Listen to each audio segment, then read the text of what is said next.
Oggi Luca Zaia mi ha dato una bandiera del Veneto e qualcuno mi ha detto: ah, ma perché la prendi? Come perché la prendo?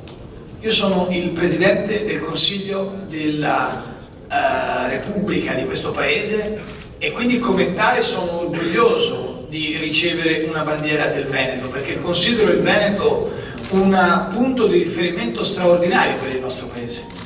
Considero il Veneto una regione che può essere una locomotiva per uscire da questa crisi. Considero il Veneto, e considero il Veneto una degli asset perché l'Italia cambi davvero. Che questo avvenga attraverso le procedure democratiche mi sembra del tutto doveroso e naturale e anche pleonastico da ripetere.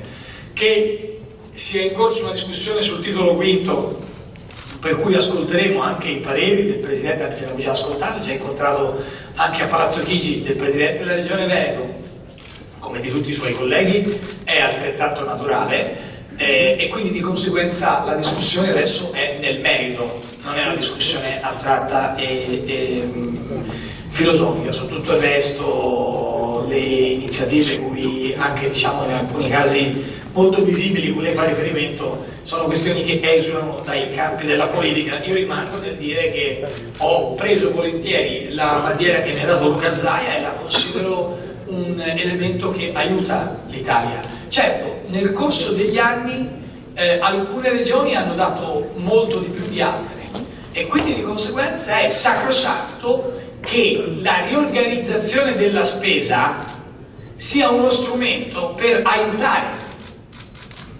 le regioni che sono più in difficoltà, ma non facendo finta di niente e continuando a spendere male.